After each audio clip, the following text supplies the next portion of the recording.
That's a massive 9-pointer. 1, 2, 3, 4, 5. 1, 2, 3, 4.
What's going on, everybody?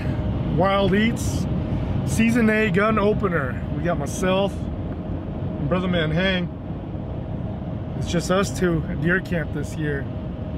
Sadly, there's some people that have moved away and are making moves in their lives. We've been minimized to 2 people this year, and we'll see if we can bag any deer. It's gonna be kind of crazy. Got the Coleman lantern on. The fire's just gonna get started, and we're gonna get cooking. Ooh, it's pretty windy. It's gotta be at least like 25-mile-per-hour gusts.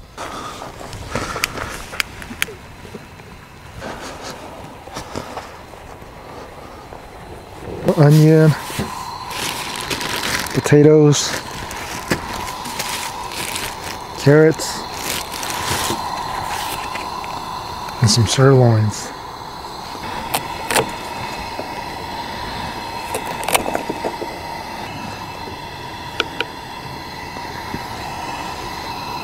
We're gonna leave the skin on. Skin is the healthiest part of the potato.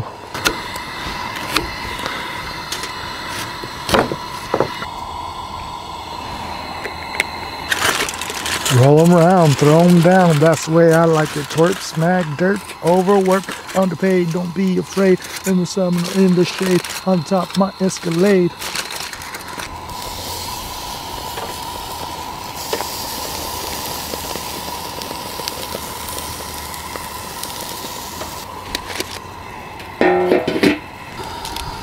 Ooh.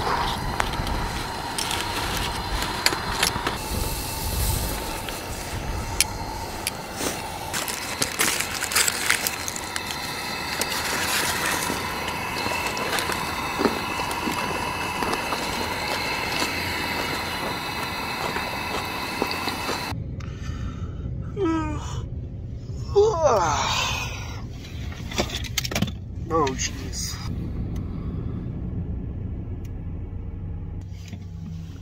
Okay. I'm up.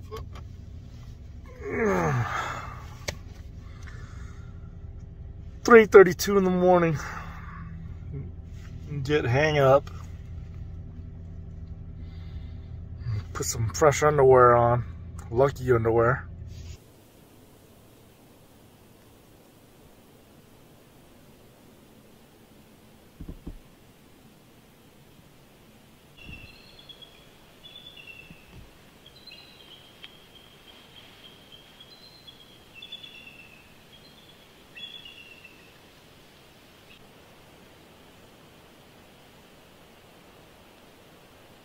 Facing more towards the northeast. There's a field behind me, it's private land. And there's a deer trail right on this border. So hopefully there's some deer that come back to bed around this area.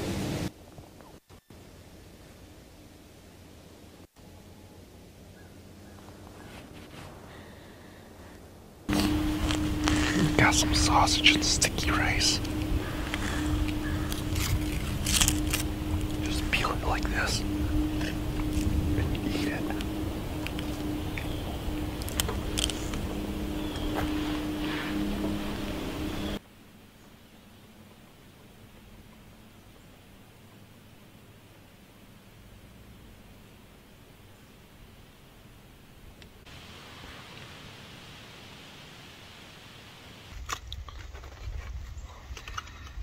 Gotta get some lunch in.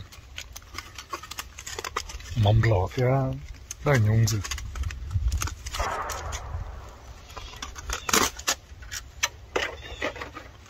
People are definitely moving the deer too.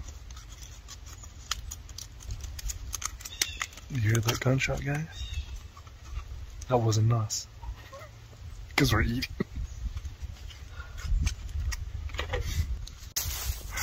We're hanging a split.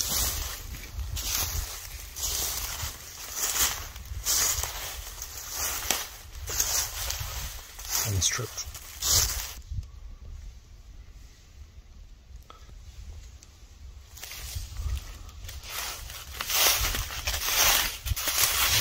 Don't want to fall in there.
Squirrels chasing each other.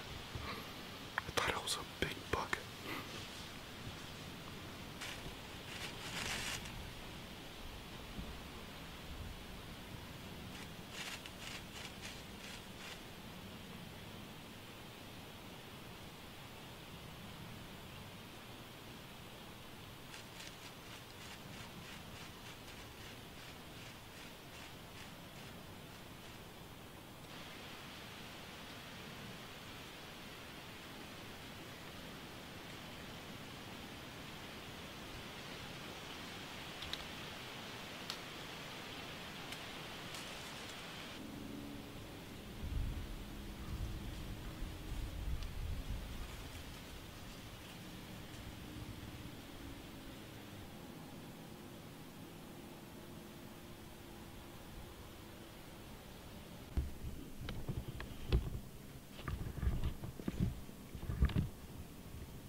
everything on footage.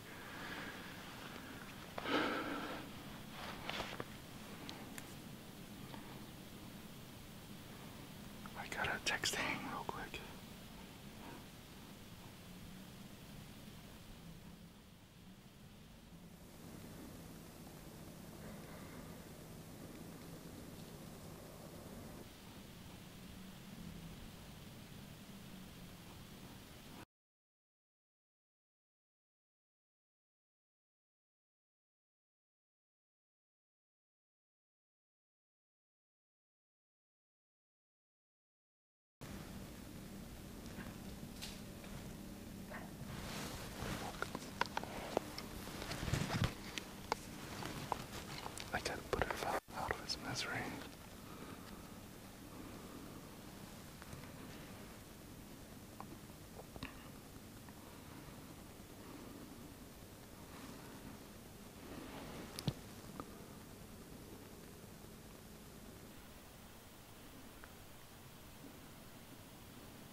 looks like. I got it done. Exit. This is the exit. There's the doe. Blood. Looks like there's some fat hair. That looks like parts of lung. Yeah, that definitely looks like parts of lung.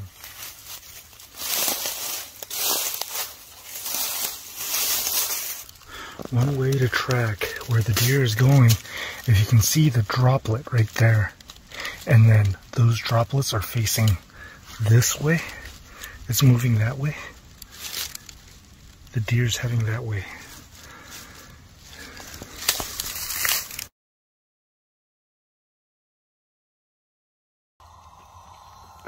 Alright. Second night.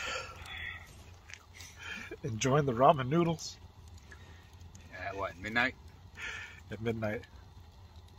We just got back. We harvested 2 deer, drags of those deer out of... I don't even know how deep it was into that forest. Got back to camp, made some steak, some purple sticky rice, some maruchan, instant ramen. I think it's like 4 days worth of sodium, but we used up a lot of energy, so we're gonna have at it. All right, well, we'll see you guys in the morning. While I get some brew going, I'm gonna get the fire started. This is the second day of the Minnesota deer season opener for season A. We were able to harvest 2 deer last night. We dragged it out, and it ended up the night at around, let's say 12 at night, midnight. When we got to camp, then we had dinner, and we slept through the morning. It's about 7:45 right now, and we're just gonna sort of pack up, get ready to head out for the mid-morning hunt, and then head home after that.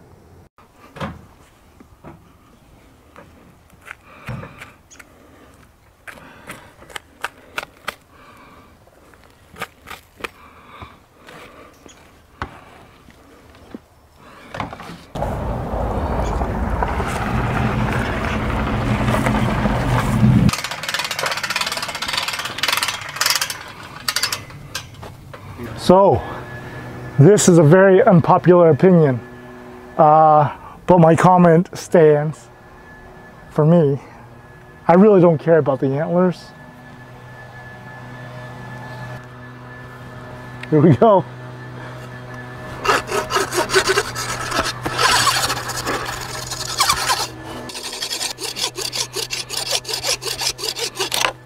I got new rattling antlers for next year.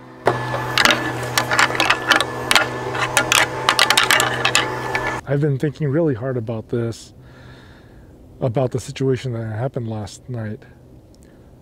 There was the situation where I saw the buck and the doe. I took a shot at the buck, then I took a shot at the doe. At that time, I had about 10 minutes of legal shooting light left. As I was listening to the doe after the second shot, the doe was kind of flailing and moving around, and maybe had fallen down over the hillside and around the bend. And I couldn't see her anymore, but I could still hear. I knew that the buck was down because right when I immediately shot it, it didn't make a sound. So I thought on impact it was dead. So I turned my attention over to the doe, and that's when I shot it. And the doe was making noise as it was moving around the hillside, around the bend. And then I could still hear it moving and shuffling. And after that 5 minutes, and within that time period, it's super dark, right? It's getting really, really dark really fast. After 12